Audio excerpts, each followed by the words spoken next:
Hello, ladies and gentlemen. Welcome to What Did You Find Out About Costa Rica? My wife, my family, and I are recent retirees from the military, and we got a wild hair idea. What about moving to Costa Rica? So as we researched it and talked with family and friends, we decided, this isn't such a wild idea. We don't think it's that wild, and so we decided to go ahead and check it out. Well, in our discussion with family and friends, they said, hey, let us know what you found out. So we decided it's an easier way to do it. If it can be done by short video clips on YouTube, what did we find out about Costa Rica? So hopefully our crude footage, the raw footage, and the maybe sometimes not edited video will not be too much of a distraction. We'll be able to get some good information out there and be able to share. And hopefully you might want to join us if we decide we're going to end up down that way. We want to thank Jane and Douglas for the help in setting up the itinerary for this trip. They did a great job hosting us, and we've got a lot planned in just a couple of weeks' time. We're going to be flying out of Atlanta, getting into San Jose, staying in San Jose overnight, traveling up north to the Guanacaste area, San Luis to be exact. We have some friends there, missionaries, and visit with them a few days, and then head down the west coast, down to San Isidro del General. It's in the south central portion, and check out an organic farm that we're very interested in, and or other real estate in the area and throughout the country. So we're really making a big circle through the center of the country, up north, down the Pacific coast, and I told you it was going to be rough. I have my camera taped to the wall. Through the center of the country, down the west coast, and up into south central portion. So anyway, we did a lot of research.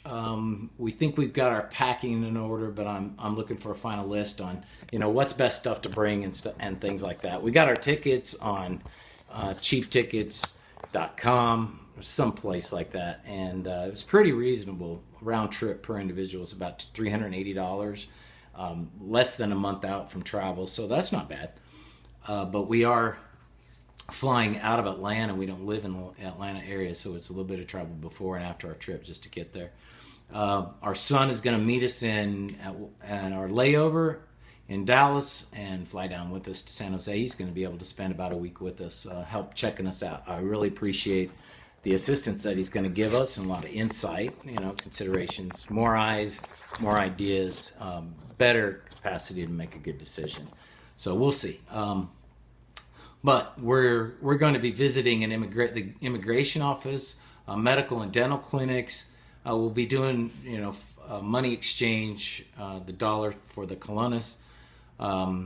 We'll be getting on the road, traveling up, seeing that northern part of the country, trying to see what it's like, a little bit of immersion, trying to immerse, because we wouldn't be able to afford to move down there and live as tourists. We just don't have that sort of a pension. But if we are to immerse, gain the language and learn to function within the culture well enough, then we'll be able to afford it very well. As a matter of fact, we're verifying that now, though. So, we will be looking at organic farming. There's actually a location that we're interested in purchasing. And I told you were going to get some fingers. We'll visit a legal advisor, especially when it comes to purchasing property, which you are allowed to do, even being a foreigner. You don't even have to be a citizen. There are some laws that are coming about, worldwide laws, actually, banking laws, that might end up making it a better decision to gain residency. We'll find that out. We'll visit the markets, verify that actually, as far as food, you can live, a tenth or a little more compared to what we're buying things up in the United States. We'll visit the beaches. Always got to hit the beaches, and some other things. Also, we'll be documenting a little bit about the culture, the food, and the climate. And right now, that sort of climate may not be as appealing unless it were currently October through March in the United States. If you live there, of course, warm weather is sometimes nice. I always yearn for it in the middle of wintertime. But anyway, it's going to be raw footage. Maybe we'll get better at the editing portion of the upload, but I had to get something out there so you knew what we were going to be covering. Post any questions that you have as we visit these offices. We'll be sure to try and get the answers to that. And otherwise, subscribe, and then you'll automatically be notified, I believe, when we actually do post some video. So we really appreciate it. Hope it's beneficial to you, and get ready for the trip. Thanks.